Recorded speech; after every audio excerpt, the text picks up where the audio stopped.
শুভ সকাল বন্ধুরা, চলে এলাম একটা নতুন রেসিপি নিয়ে। বন্ধুরা, আশা করি তোমরা সবাই ভালো আছো, আমিও ভালো আছি। চলো, শুধু ঘুরলেই তো হবে না, এবার তো একটু রান্নাবান্না করতে হবে, সকাল হয়েছে। চলো এবার তোমাদেরকে দেখাই আমি যে চিকেন রেসিপিটা রান্না করেছি ধনেপাতা দিয়ে ভাপে।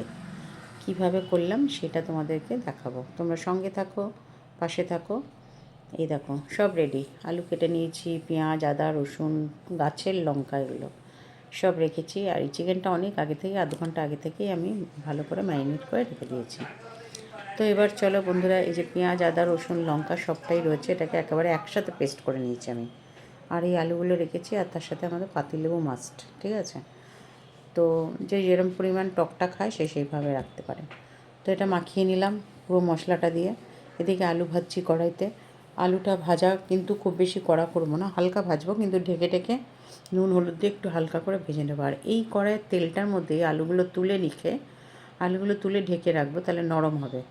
আর হচ্ছে এই কড়াইয়ের তেলটার মধ্যেই আমি এই চিকেনটা পুরো ঢেলে দেবো। তো চলো বন্ধুরা, আমি দেখাই। এই দেখো, এর মধ্যে ঢেলে দিয়ে আর ওই বাটি দিয়েই আমি পুরো উপর করে ঢেকে দিয়েছি। আর এই ঢাকনাটা খুব টাইট হওয়া চাই, একদম এয়ার টাইটের মতন প্রায়। তো আঁচটা দেখতে পাচ্ছ কত আস্তে, মানে যাকে বলে ভাপে।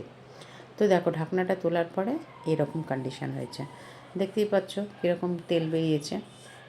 দেখেই মনে হচ্ছে যে খুব টেস্টি টেস্টি ইয়ামি ইয়ামি হবে। তো যাই হোক, আমি কিন্তু আলুগুলো এখনও পর্যন্ত দিইনি, আলু পরে দেবো। তো ঢাকনা দিয়ে এরমভাবে চেপে চেপে ঢেকে রাখবো। আর এই উনুনের আঁচটা বারবার ধরে, গ্যাসের আঁচটা বারবার ধরে লক্ষ্য রাখতে হবে যেন জোরে না হয়, তাহলে কিন্তু সেই টেস্টটা পাবে না। দেখো, এবার খুললাম, কত সুন্দর লাগছে দেখতে।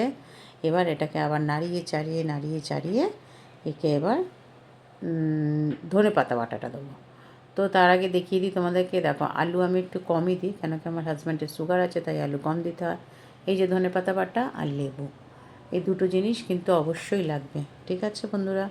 যে যেরম স্বাদ খাবে সেই হিসাবে, যদি ধনেপাতা আরও বেশি খেতে চাও তো আরও বেশি দিতে পারো, চিকেনের পরিমাণ অনুযায়ী। আর লেবু আমার কাছে কম ছিল, তাই 2 পিস লেবু কোনো রকম পেয়েছি।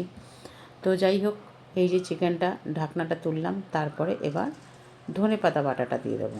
ধনেপাতা বাটাটা দিয়ে, দেখো একটু জল বেরিয়েছিল চিকেনটা থেকে, ধনেপাতা বাটাটা দিয়ে দিলাম। দিয়ে কষতে কষতে কষতে কষতে এটা এত সুন্দর লাগবে দেখতে, কালারটাও যেমন সুন্দর লাগবে তেমনি খেতেও খুব ইয়ামি ইয়ামি হবে। আর লেবুর রসটা তো তার সাথে ছিলই, আর ধনেপাতার সাথেই। তোমাদের বলতে আমি একটা মিস্টেক হয়ে গেছে, সরি, যে ধনেপাতাটার সাথেই তখনই লেবুটার রসটা চিপে ওর সাথে একসাথে দিয়ে দেবে।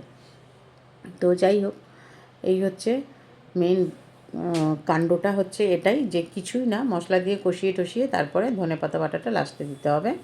এরপরে দিয়ে দেবো আলুগুলো দিয়ে আবার একটু আমি ঢেকে রাখবো। কেন না, আলুগুলোর মধ্যেও একটু মশলা ঢুকতে হবে, তার জন্যই আর একটু ভালো করে ঢেকে এটাকে একটু ভাপ দিতে হবে। তো বন্ধুরা দেখো, কীভাবে আমি চিকেনটা করলাম, তোমরাও বাড়িতে বানিয়ে দেখতে পারো। খুব সহজ, কোনো এর পিছনে সময় দিতে হবে না, কিচ্ছু না, সব শুধু বেটে রেডি করে নেবে। দেখো কত সুন্দর কষে গেছে, ঠিক আছে? এইবার হচ্ছে যেটা করব, মেথির পরোটা দিয়ে আমরা এই চিকেনটাকে খাবো। তো মেথির পরোটা করতে গেলে কোনো ঝামেলা নেই, কিচ্ছু নেই, কোনো অসুবিধা নেই। যে মেথির পরোটা দেখতেই পাচ্ছ বন্ধুরা, কীভাবে মেথির পরোটা করে সেটাও আমি তোমাদেরকে দেখিয়ে দিচ্ছি। তোমরা এমনি প্লেন পরোটা দিয়ে, রুটি দিয়ে খেতে পারো, রুমালি রুটি দিয়েও খেতে পারো, খুব টেস্টি লাগবে। আর এটা হলো এই যে মেথি শাকটাকে একটু ভাপ দিয়ে রেখেছি। আর হচ্ছে একটু নুন দেবো, একটু সাদা তেল দেবো, আর একটু জোয়ান দেবো। আর লঙ্কা যদি তোমরা খেতে চাও একটু দিতে পারো, আমি পেস্ট করা লঙ্কা দিয়েছি। এই আটাটা ভালো করে মেখে একদম রেডি। দেখো, এবার যথারীতি বেলে নেবো, বেলে নিয়ে এবার ভাজতে থাকবো। তো বন্ধুরা, কেমন লাগলো আমার ভিডিওটা অবশ্যই তোমরা জানাবে, কমেন্ট বক্সে কমেন্ট করে জানাবে কেমন লাগলো। যদি তোমাদের ভিডিওটা ভালো লাগে তাহলে অবশ্যই কমেন্ট করবে। আর নতুন বন্ধুরা হলে সাবস্ক্রাইব করে দিও, বেল বাটনটা দাবিয়ে দিলে তাহলে নতুন নতুন ভিডিও করলে পরে সেই ভিডিওগুলো তোমাদের কাছে পৌঁছে যাবে। আর অবশ্যই তোমরা ভালো থাকবে, সুস্থ থাকবে।